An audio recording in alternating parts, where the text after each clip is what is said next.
Hello, this is going to be a quick little tutorial on how to make these little images of 2D characters in real-world environments. I do this all in After Effects, and it's the only program I know how to use. So if you use a different program, you're going to have to translate it into your program on your own. So sorry about that. Now, the first step is picking an image. Sometimes I use photos I take myself, but I usually find photos on TikTok or Tumblr. You can probably find them on Pinterest or Flickr or any other image sharing site. You typically want to use a photo either with quite soft lighting, like these two, or with more dramatic lighting, like these. With something very dramatic like these two, it very clearly looks like they are there because they are so affected by the lighting of their surroundings. But that also makes it more difficult to make. So with something with softer lighting like this, you don't have to worry as much about stuff like shadows. Even in this one, you can see the shadows are not done very well. I would definitely recommend picking images with softer lighting, like, for example, this one, which I will be using right now. Once we have our image, we also want to pick a still of the character that we would like to use. I'm going to be using this one of Comet from Uncanny Valley. So the first step is to select our pen tool up here, double click into the source file, and just begin the process of manually masking out the character. Alright, I am nearing the end of masking out the still I would like to use. And once I have done this, you can see the properly masked out character here.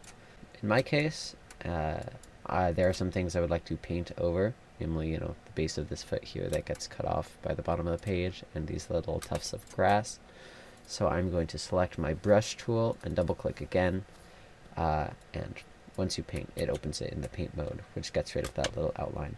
So now is also a good time to click your image, press M to open up the masks, close and reopen the drop down, and here you can use the mask expansion. For this, I typically do -1, just to get rid of all those little pixels on the edge. And then from here, I'm just going to go in and paint over what, I want to get rid of here. Another thing is your image might have sections like this that are untouched by the mask. Rather than doing layered masks or anything fancy, I recommend just taking an eraser tool at a size 3 or 2 harsh circle brush and just erasing them out manually. And once we have the image the way we want it, click back into the composition you are working within, and we can start on the next step, which is positioning our image within the background. Press S to open scale, and scale your image to around the size you want, and then select cursor tool and just move it around. I generally just eyeball this, but while you are placing things, keep in mind how large you want your character to be in relation to the surroundings. And then once you have your character placed around where you want them, the first step is to neutralize any tint of the original image. In this case, Comet is pretty neutrally colored, but you might have characters from a more red environment and you're trying to place them in a bluer background. That is not impossible to work with. You will just need to tint the image. So to begin with, I'm going to go up into Effects, Color Correction, and then Tint. To begin with, that is going to make them black and white. I want to shift the white in this image to the white we see in the surroundings. So something like this. Obviously that is quite a bit dark, so I will want to brighten this up. Not all the way to white. I'm just going to ballpark it around 70, and a lot of this is just guessing and checking and adjusting things until it looks right. And then also, since we don't want them to be fully black and white, any effects of the color tint we need to exaggerate so they will still take effect when we lower the opacity that we are dulling the colors. That means upping the saturation from 22% to, I'm going to say like 60%. Once we map black to a black from the surrounding environment, something like that, again, just keep it a little exaggerated. Once we set our tint amount to 50, already they are a lot more cohesive in the environment. Oh, and while you're at it, it is very useful to right-click and then press Rename and change the name of the file of your image that you are first working with. Now, you really want to play around with your tint settings. Have the saturation more intense if you're trying to change the color range more intensely. Maybe don't tint towards gray as much if you're in a more well-lit environment. In this case, the environment is quite dull and gray, so I'm actually going to decrease the saturation of the tint and increase the intensity of it. I think that looks a bit better. And then I'm going to go up to Effects, Color Correction, and Brightness and Contrast. Bring down the contrast, in this case, around 100, and the brightness bring down around 100 too. You want to generally ballpark this until they seem like they match the lighting of the scene, but don't worry about it too much because you can always go back and change it once you're further into the editing process and have more of an understanding of how the scene is laid out. Now here's where we start getting to the fun stuff. You can see in this scene the lighting from the street light kind of stops here. So rather than being lit from above or behind, Comet is mostly being lit by ambient lighting from around this scene. So here's how I'm going to go about lighting them. Now the secret for doing this in After Effects is making new solids. I typically just go solid white and then use the tint effect if necessary to tint the color more towards, whatever color in particular I want to use. In this case, I'm going to have a soft lighting from above. So, the scale of these doesn't matter too much. You can kind of cut them in half with it. And then I go to Effects, Blur and Sharpen, Fast Box Blur, and then just adjust this until it looks more or less right. I think that's pretty good. Under this, I'm going to add a new solid and color tint that towards not black, but typically I go with a deep blue. And then typically I set the shadow to an opacity of 50 or so. Then select both of those and pre-compose them. And then set to, typically I go just blending mode, soft light, and then take your original image, Control-C, Control-V to copy it above, toggle switches and modes, and select Alpha Matte. That way, this is just lighting Comet.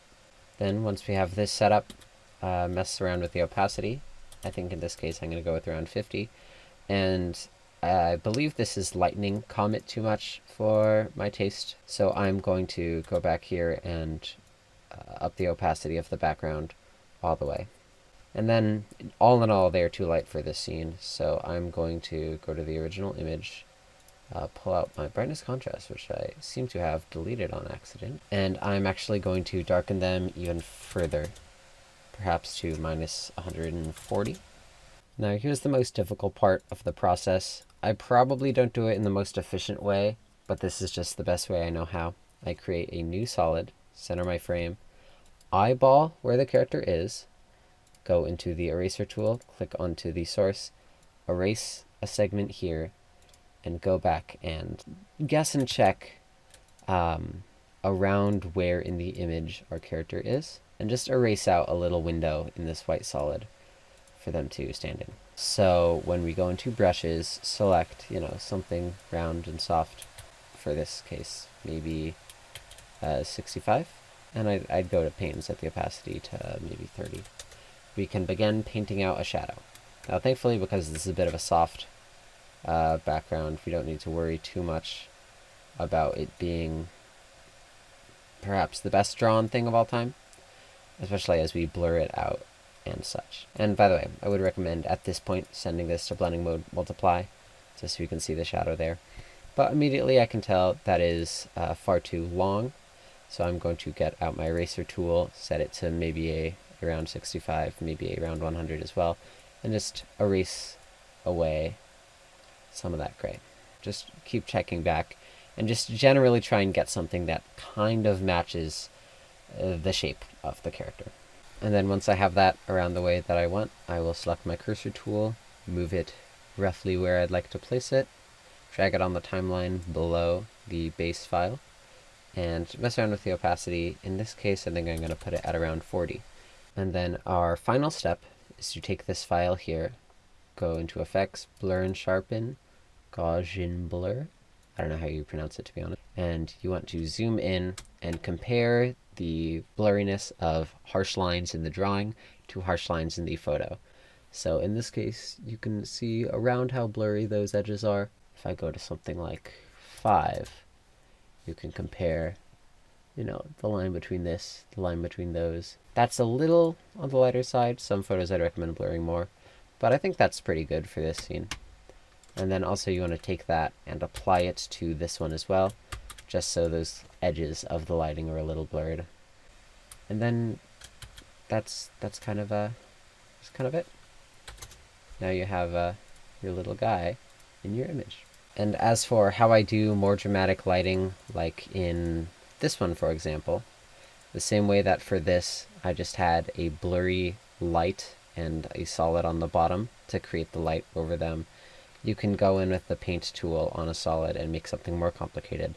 Like this, I had an orange box set up over a gray background and just had the blur set to, 20 pixels or whatever to create the line that you see on these trees. Generally, messing around with the tint, making sure to match, for example, the whites of your image, like Dynamite's paws, to the whites of the background, like this. And then messing around with the lighting overlays, like these two, can get you pretty far and can place characters in a lot of different images.